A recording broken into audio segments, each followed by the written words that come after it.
નનાકપુષ્ટં ન ચ પારમેષ્ટ્યં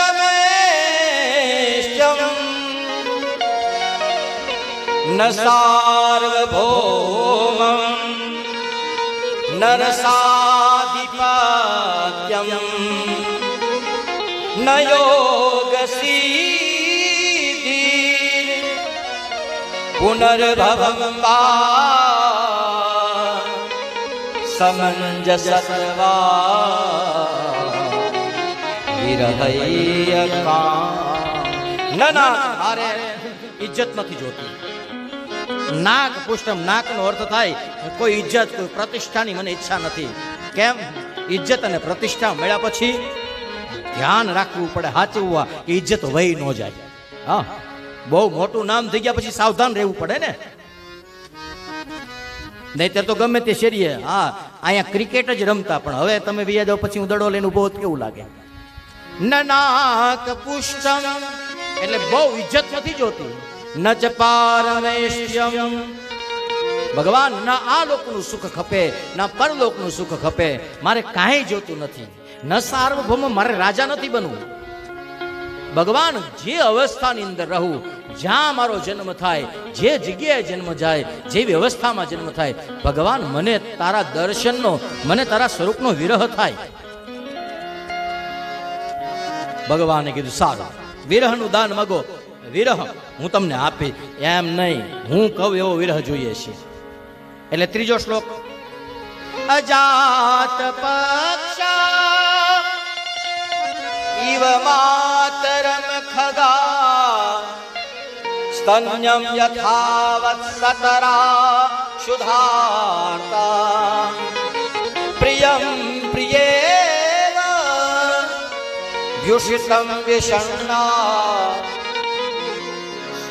ભગવાનની પાસે માંગ્યું કે જેવી રીતના ઓલું ચકલું માળામાં નાના અમથા બચ્ચાને મૂકીને ગયું હોય અને પવન આવે અને આમ માળો આમ હલબલ થાય અને ઓલું ચકલું ચી ચી ચી કરતું પોતાની માને સંભાળે. ભગવાને કીધું આ તો ભયની ભક્તિ કહેવાય.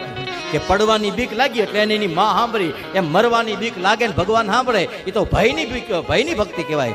એવી ભક્તિ કઈ ભક્તિ કહેવાય? તો ભગવાનને કીધું કાંઈ નહીં, એવું કાંઈ નહીં. તો બીજા આશીર્વાદ માંગ્યા કે એવી ભક્તિ નો દે તો કાંઈ નહીં. સ્તન્યમ યથા વત્સતરા શુદ્ધાર્તા, ખીલે બાંધેલી નાની અમથી 6-7 દિવસની વાછરડી છે અને દી આથમો આખા દિવસની ભૂખી વાછરડી દી આથમે ગામમાં ગૌધણ આવ્યું અને માને ભાળીને આમ રાજી થઈ જાય ને, ભગવાન મને એવી. તો કીધું એ તો ભૂખની ભક્તિ કહેવાય. હા, આખો દી ભૂખ લાગી એટલે માં સાંભળી, નકર નહીં.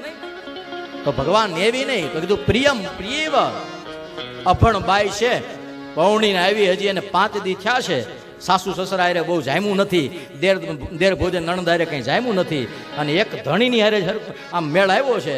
અને ત્યાં ધણી એમ કહે કે હવે હું બહાર જાઉં છું, હમણાં 15 દી આવવાનું નથી. અને પછી આમાં મૂંઝાય અને પછી પૂછ્યા કરે 15 દી કેદી થાય, મને ગણતા ન આવડે.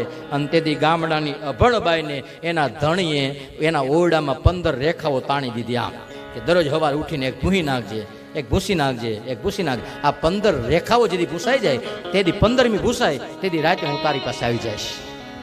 કીધું અહીંયા તો પ્રેમની ભક્તિ. ભગવાનને કીધું એવું કાંઈ ન જોઈએ, બીજું કાંઈ નહીં.